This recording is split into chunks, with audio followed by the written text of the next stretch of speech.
Good evening, ladies and gentlemen. It's me, Comic Crack, and it is time once again for the uh, the best, the greatest, the only list that you ever need.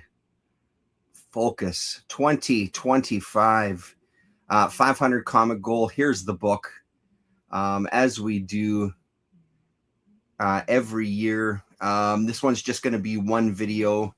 What did I hit this year? I did not make the 500 goal. I made it to 439 books. I think I might have left a couple out. Well, I know I left a couple out because I've got a few right here that should have made the list that didn't because they weren't in the book. So what I do is as I am reading throughout the year, I just make notes in my little stack of books here. I've got 2026s ready to go. Just got it the other day. We're all ready to go for 2026. Yeah, so I color code things and just talk about stuff that I've read. So when I talk about stuff that was my favorite reads of 2025, that doesn't mean that all of these books came out in 2025. It's just books that I read this year. So that could be older stuff, that could be newer stuff. Do I need a little bit more brightness here on this light? Let's try clicking up one more time. So first off, there's going to be a Sunday stream. Rasa and I will be getting together to have kind of a final chat of the year on my channel, and then Sunday night I'm also going to do my Sunday wrap for the year.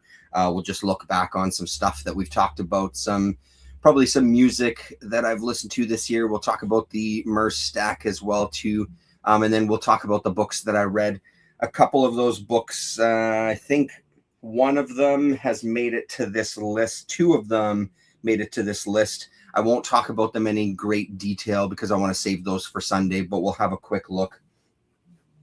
So to start off with the ones that did not make it into the book for whatever reason, but fully deserve to be there. This is Terminal Exposure, Michael McMillan. This is compiled by so good. Dan Nadell, is that who compiled this and helped put this together? I believe so. So Michael McMillan, the book that I discovered him through was this Terminal Comics. I talked about this book when it came out, New York Review of Comics. I've gone through this so many times and really, really enjoyed. I haven't read it from cover to cover, so maybe that's why it didn't make it into the book yet. But I have gone through this a million damn times and I sort of jump around the book. It's one of those books that I haven't read. I don't intend on reading from front to back. I kind of just pick a few sections and dig into it. So this is an amazing collection of Michael McMillan's stuff. Big fan. So glad that this came out. So definitely an honorable mention. And then, of course, I haven't even finished reading issue number 2. But how can you not have the first 2 issues of Metal Hurlant? I raved about this one when it came out. This one came with me when we went camping this summer. And book 2 is out, or issue 2 is out. I think there's one more issue coming out. I hope, even though they've declared bankruptcy and things are readily or speeding to chapter 11 or whatever the hell it's called. But the first one was such a goddamn joy. Second one, I'm about halfway through it. It's an absolute joy as well. Page after page of incredible comics, a mix of old and new stuff. Some really great articles as well, or brief write-ups to kind of tie things together. Talk a little bit about the history of Metal Hurlant. Talk about some of the artists and their time at Metal Hurlant. So if you don't have these are very, very strong recommendations. Again, another one of those books that you can sit and just read a couple of things and put it down and come back to it. So I have usually make a scan of some comics that I've read for the year, something that stood out to me this year, and then we'll go off the big list here.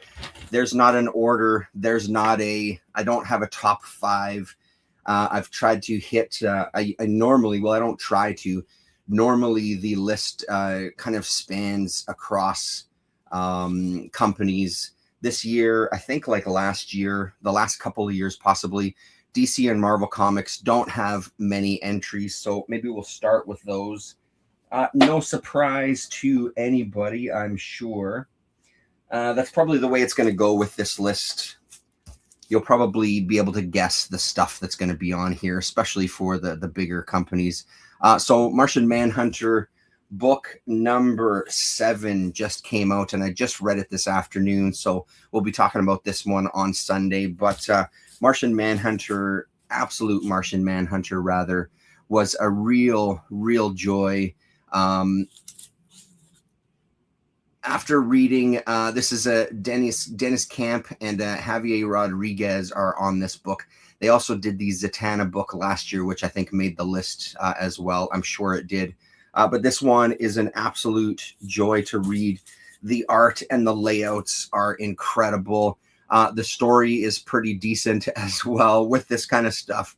When it comes to these kind of books, for me, it's the art that really drives my enjoyment of some of this stuff, and that's definitely the case here.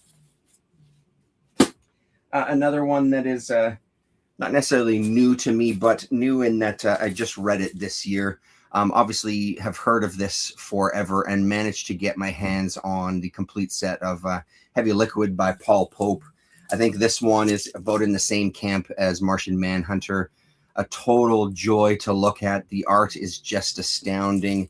The story is fun as well, but it's Paul Pope's artwork that completely just blows my mind. Again, not saying anything that people don't know already. I'm not taking all of these out of the bags. I'm sure that you all know this stuff. And then the other one that's probably no surprise, Supergirl, Woman of Tomorrow. This is by Tom King, Bill Kuzevely, and Matheus Lopez. So goddamn good. I was really surprised at how much I like this one. I think that's the nice thing when that can still happen with kind of the big two for me. When I go in not expecting very much. Excuse me. When I go in not expecting very much and then end up being completely floored by what I've read. This is the team from Helen of Windhorn, which I loved as well. So it was a strong recommendation from a number of you who watch on a regular basis. So thank you very much for that, because this was a total blast. I don't know how easy the issues are to get a hold of, but if you can find the trade paperback, it's probably the best way to read it. What else do we got? Onto Marvel Comics. Another one that kind of passed me by. I'm a big Doctor Strange fan. I don't know how I missed some of the stuff that's contained in here.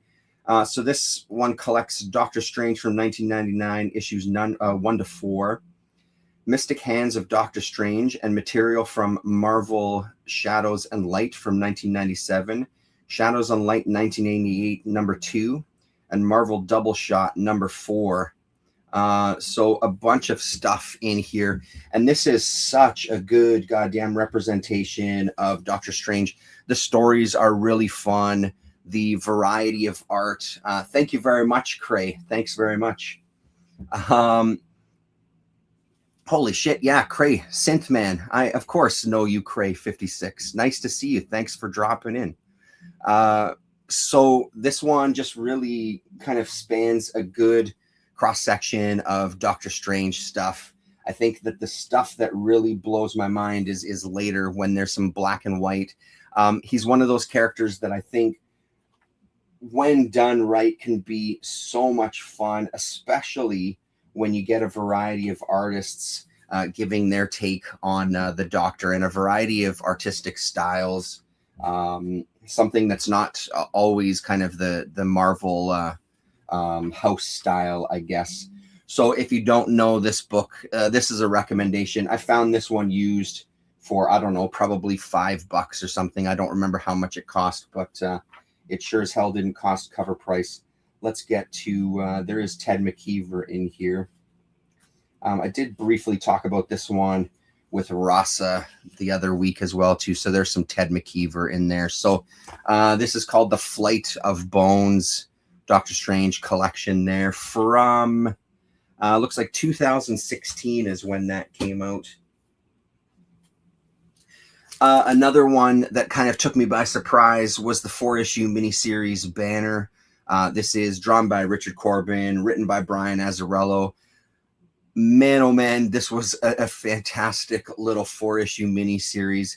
It took me a while to hunt down all of the issues, but absolutely worth the dig. This kind of went into territory that I was kind of surprised at in the first, even right away in the first issue. They don't pull any punches. They don't pull any punches, rather. The Library 8878 Banner is so great. Thank you very much for tuning in. Yeah, man, it's fucking just an unbelievable read. Like I said, incredibly surprising. Corbin is we're big fans of Corbin around here, and I'm assuming that anybody who watches is well aware of my Corbin love. He appears again on this list later on. So there you go. That's Banner. He did a Cage miniseries as well. Was that Azzarello that wrote that as well too? Possibly. So that's it for the big two. So moving on to the big three. Another one where Corbin is on my comic Rushmore, 100%.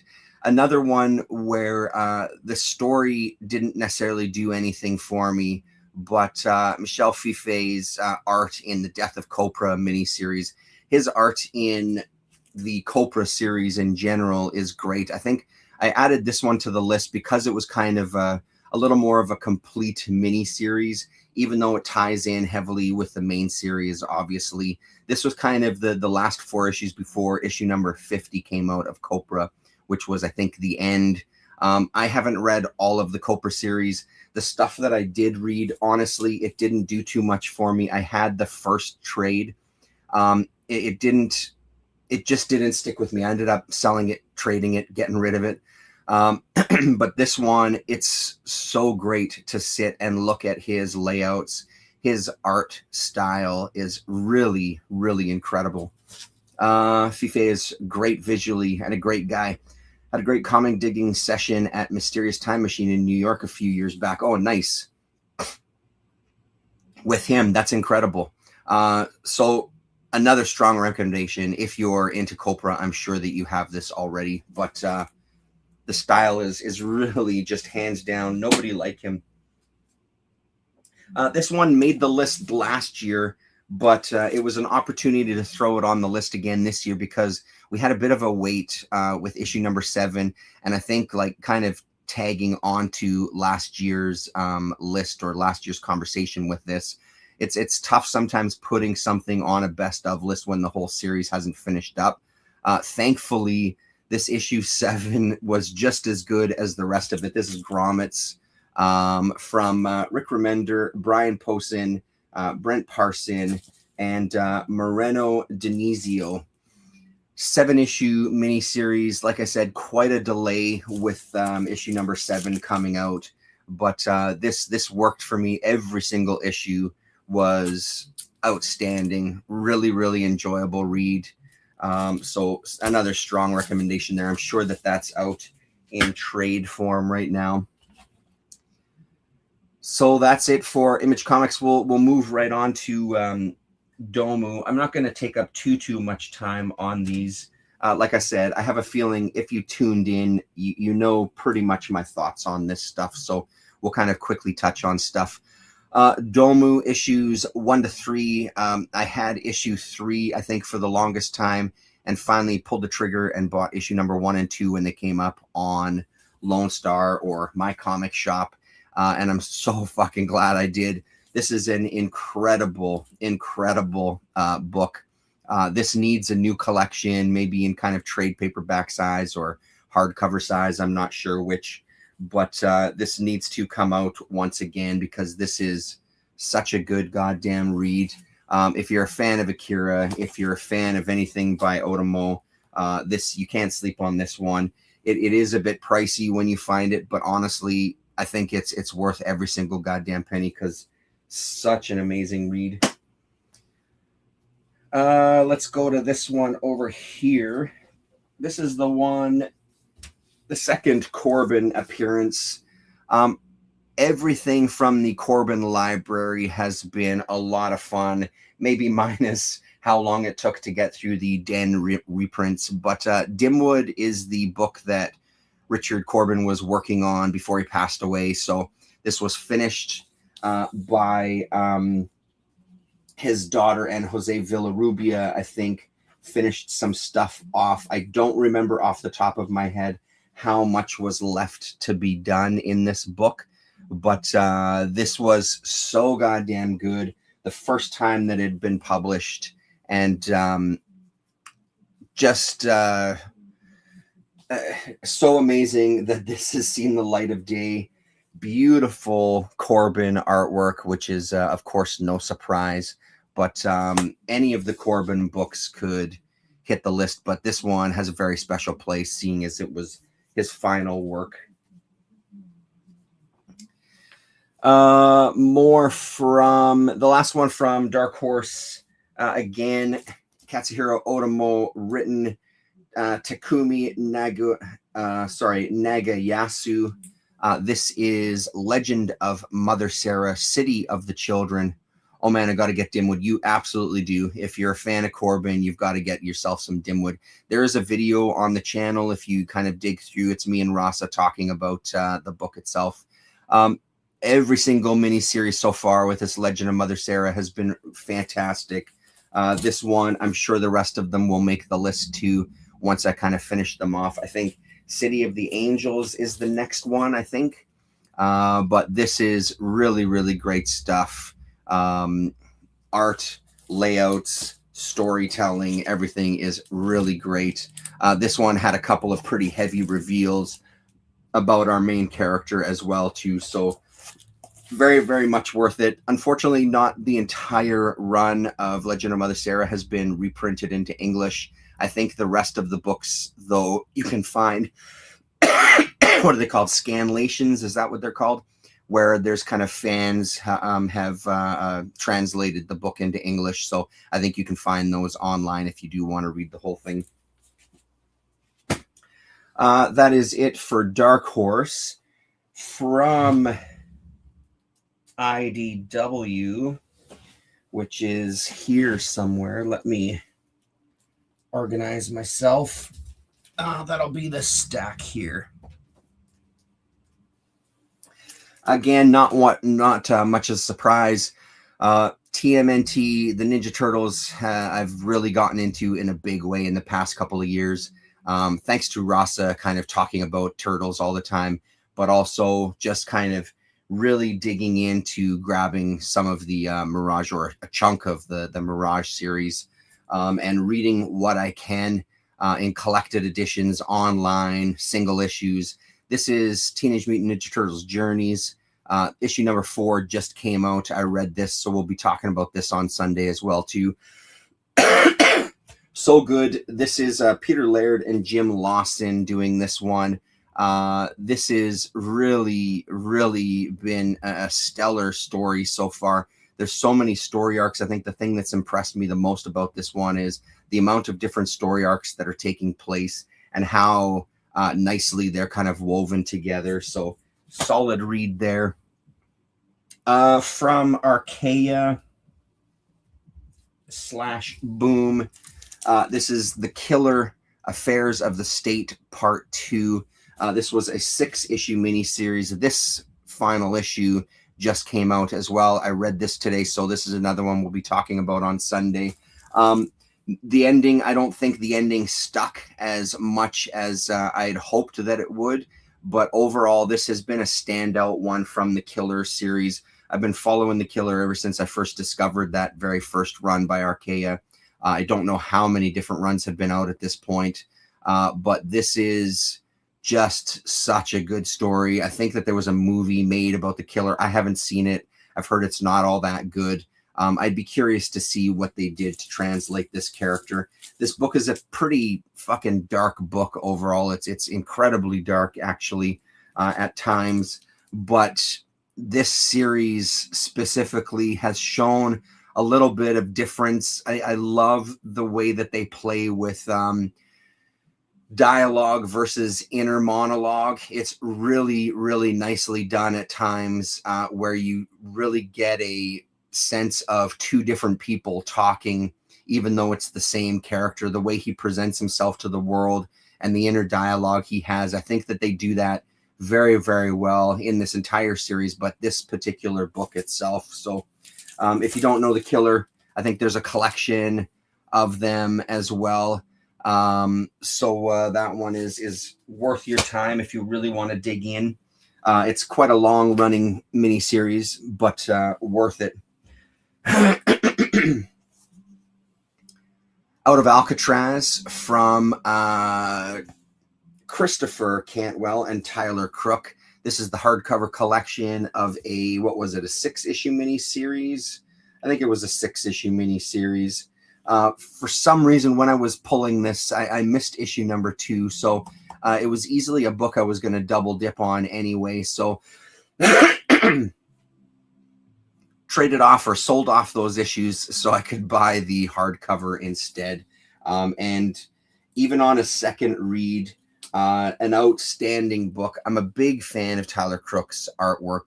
I just got Harrow County Omnibus for Christmas, which we'll also be talking about on Sunday. But I'm a big fan of his work, and this story is so good as well too. So kind of a crime story, kind of a love story to some degree. Yeah, really solid stuff here. So this is also from Oni Press. Not also, this was from Oni Press. And that kind of, now we'll get into kind of like the indie and then small press and self-published stuff. So we'll start off with some Fantagraphics, and we're going to start with another new one, which we'll talk about in detail on Sunday. I finally got my hands on the Robert Crumb Tales of Paranoia single issue. 81 years old, I think, when he was writing and drawing this. Such a surprisingly good book. We recently watched Begonia as well, me and my wife, and then I read this kind of the next day. So those two kind of pieces of art worked well together. This is a really, really interesting read. It's not one that you can sit and read all at once. I read it over the course of like 2, maybe 3 sittings. There's some really great stuff in here. He has this ability to kind of mix some styles in this book that I think work very well together, from kind of paranoid to comical to very touching. This is a hell of a book, man. Loved the new Crumb comic Paranoia and loved Begonia. Yeah, Begonia was pretty great. Hope Ultra Heaven is coming up on your list. Oh, I don't know that one, so no, that is not coming up on the list there, Cray. Tell me about that one. What's that one? And then from Eros Comics, I finally got my hands on the Rick McCollum.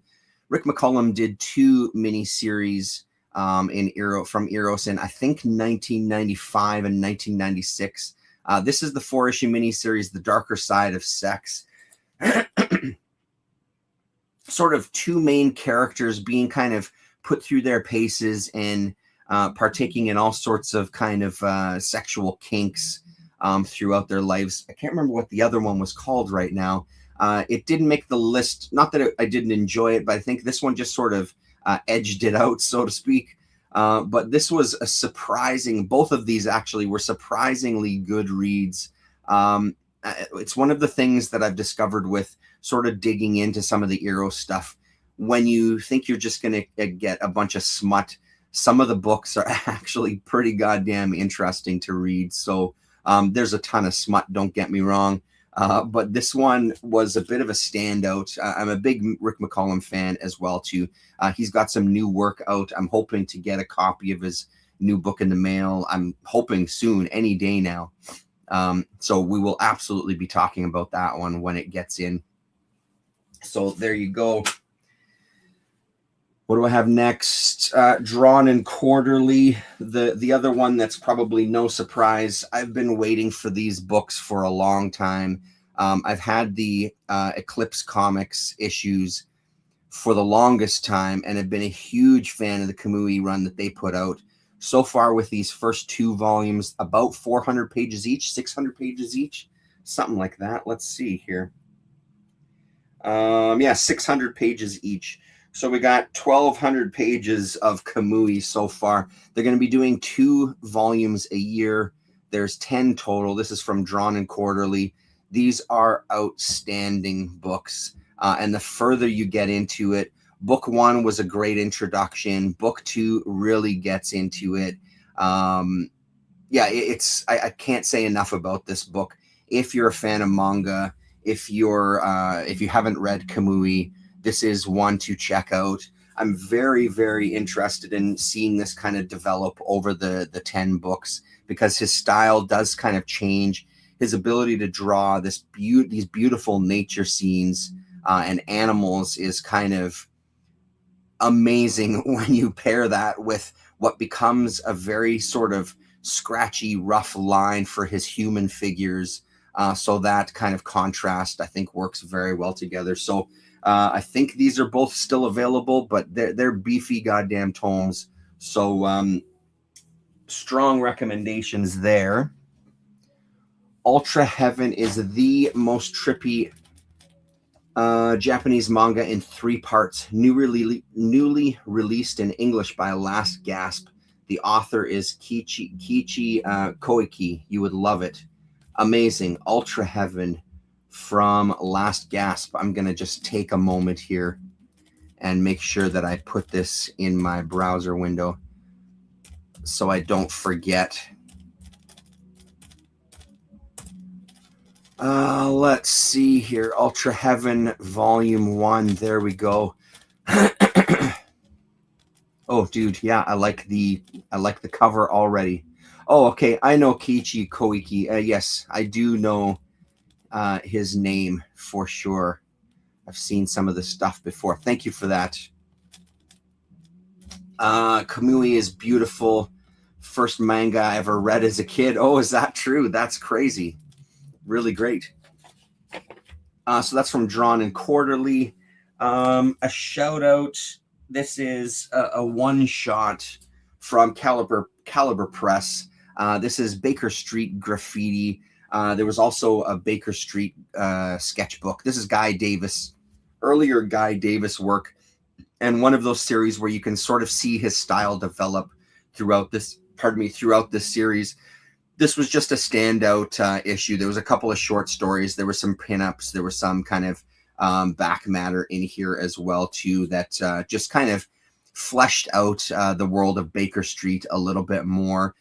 There's some Baker Street stuff that appears in Caliber Presents as well. This one is from 1991, so a good one, just a solid. I'd recommend anything from Guy Davis, honestly, but Baker Street is one of those that grew on me, definitely. It feels like this is a book I've started the last couple of years off reading. This is Sanctuary, put out by Viz in, I don't even know what year this was coming out from Viz. 90s, I'm guessing, early 2000s. I'm not exactly sure. I think 90s. I pulled this one. This one made the list because this is the final issue of kind of book 2 or part 2, and this one really hits a peak. This entire series has been a fascinating read, mix of kind of politics and Yakuza and just power dynamics within those kind of 2 worlds. Our two main characters kind of grew up together, and they're both trying to reach the pinnacle of their particular. They basically flipped a coin to see who would go into politics and who would go into crime. And they were going to kind of dominate those two worlds and then come together, bring those two worlds together to completely change Japan. Such a great story. Amazing art. I've got many parts to go. I think at least 5 more parts to go. So I'm very excited to kind of fill in some more gaps this year and keep reading Sanctuary. But this one just reached a peak that kind of legitimately surprised me. And it just felt like this particular volume built up in a really fantastic way. So that's why that made the list. What do we got next? I think we're going to go to some small press, self-published type of stuff. I sort of have these in some kind of order, but we'll kind of tackle them as they're piled here. Where are we? Here we go. So let's start with this, and then we'll go to those guys here. So in the world of 1986 comics, there's always a ton of books to kind of catch your attention. Hand Shadows was one of those books. This is issue number 2 from November of 1986. It's the only issue that I have. I think, was there 2 or 3? I think there might have been 3 issues. I'm not 100% sure. But this is really great stuff. It's stuff like this why I love digging through back issue bins and digging through 50-cent boxes and dollar boxes. Some of this stuff, there's a gold mine out there that I think just kind of goes untapped. So Hand Shadows should be on your list if you're a bin diver. Again, in the world of manga, the Smudge imprint from Living the Line has now 5 books total. And these 2 kind of blew me away. Probably the strongest in the 5 so far. The UFO Mushroom Invasion was stellar as well as Face Meat and Her Frankenstein. But I think these 2 just take them in a different direction. I think they've got a plan to do, I don't know, 4 more books next year, possibly, in this Smudge imprint. So we have Mansect and we have My Gorilla Family. Both of these are incredible stuff. This is Ryan Holmberg doing the translations here. Holmberg has been around for quite a while doing uncovering some obscure manga to bring to our shores and do some translations. So strong recommendation on these ones. Supporting Living the Line is also a good thing. They put out some really great stuff, but I love this manga imprint and I hope it lasts a very long time. Let's go to the 2 from, let's go to these ones here. Actually, maybe we'll save those ones for last. Let's do this. Let's go back to 1994 for this one here. This is a flip book, Cardinal Numbers and 6. It was the 6. I have My Gorilla in Japanese. Never knew it's now in English. Thanks. Yeah, there you go. And Mansect is very cool as well too. So this one is Cardinal Numbers and 6 on the flip side. This is an oddity from 1994 from Zygotic Studios. I showed this one, I think, in a stream recently, or maybe that was when just Colin and I were chatting. There's stuff in these books. It's pages like this. Again, why I love digging through the back issue bins. I'm a huge fan of those figure drawings, and I would love to own those pages. I actually haven't searched for this artist online. I really should give a look online. But this is, again, the kind of stuff that I just love finding out there. And the flip side is just completely different. There's even some collage elements on this flip side. So a really unique little book here.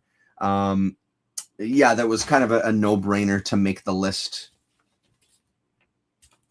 And then moving on from that, we'll get into some self-published stuff. The first of which, huge MF Doom fan here. This is the Malevolent Doom, issues number 1 and issue number 2. So a huge shout out to Daryl DTV for sending me a copy of number 2. He'd also sent me a copy of number 1, which was completely appreciated. I managed to get my hands on one as well. But these kind of books, I don't mind having doubles. These are great to kind of gift to people. So I think one is making its way to Rasa. But this is so goddamn good. This is kind of in the style of kind of 1986 comics. The art style is exactly as you see it here. It's taking MF Doom and a bunch of his kind of characters, putting him into this kind of comic book world where Victor Vaughn and MF Doom are kind of in battle in issue number 2. And of course, Doom is there to completely change the rap game. It's really, really great. As far as I know, I think this is a one-man operation. You can find him on Instagram. Let's get a name here so I don't tease you too much here. Let's make sure we give some credits. Let's see here. I'll give you a sample of the pages too. Oh, where's the credits? Not in the front, must be in the back. Writer and artist Mateo Mendoza. So you can email him at vmendoza2624@gmail.com. But there's how you spell his name there. So check out Mateo's work on Instagram. But here's kind of, well, there's a couple of shots of the interior pages. Really great. Kind of printed on, yellowed paper to make it look a little older instead of crisp and white. So fantastic stuff. Let's see. What did I get here? What do we got here? I'm costing people some money, apparently. Oh, well, you just cost me $80. Bought all 3, Mushroom Gorilla and Mansect. Cheers from Australia. Right on, man. I'm glad that you grabbed those. That's what happens. 100%. That's what happens. The beauty of YouTube. We can all share our addictions. Cray, speaking of which, I'm sure that you're the same person I've seen before doing like modular synth stuff. I recently got myself a Lyra 8 that I've been playing around with from Soma Labs. I'm sure some of those videos will hit the channel eventually. And then in the world of kind of bootleg self-published works, this is Eastman and Laird's quote-unquote Teenage Mutant Ninja Turtles, 2 issues so far called Amnesiacs. I don't know how people do this, and it's one of those that every time I talk about it, I get a little nervous. I don't want to get anybody in trouble, but this is such a good book. I had a couple of clear backing boards for whatever reason. I don't know why, but they were a no-brainer to toss into these ones. This is phenomenal reading. Phenomenal. Oh, man. Terra is the one that I want, man. Terra looks so much fun. I had a Lyra 8 kit that I completely abandoned because I overestimated my abilities with some kits and things like that. So it sits about, I don't know, 2/3 finished, but I abandoned it. So I eventually bought myself one. But yes, the Terra is one that is on my list as well too. I've seen a couple pop up on Reverb here in Canada, so it's very tempting to save up for that one next. Anyway, back to this. They've done a Scream bootleg as well. This is how do you say it here? Where do I have it written down? Futikigo Studios, Futekigo, and you can find them on Instagram as well. And then they've got a website. So such a good book. I cannot wait for more of that to come out. Is that Doom? Yes, it is. And then going to go down as one of the greatest small press horror anthologies of all time. This is issue number 7 of Vacuum Decay. This came out earlier this year. I am an enormous fan of Harry Nordlinger's stuff. I've got a Vacuum Decay shirt. I even bought the original art that appears on that shirt. I've got every single issue of this. I wish that this was a book that came out 2, 3, 4, 5 times a year. I would buy every single one. This one costs $10, but you're getting a beefy affair. It's such a strong anthology. Every single issue is chock full of incredible comics and incredible stories, incredible art by a really nice range of artists. This is probably, out of all the books that have been on the list, I would say that this for me is probably right up there at number 1 read. If I was to kind of put this in any sort of ranking, this would be right up there as like number 1 for me. I love this series, and this was an amazing issue. We even have, let's see, Mike Diana, Nick Ruby, Michael, Harry Nordlinger. I thought this was Mike Diana. Obviously not. No, is that Keenan Marshall Keller then? Yeah, this has got to be Keenan Marshall Keller doing this one here. Sort of a Mike Diana-ish type of style there. So so goddamn good. There is a website. You can go to Vacuum. I think it's vacuumdecay.com. There's some Harry Nordlinger work right there.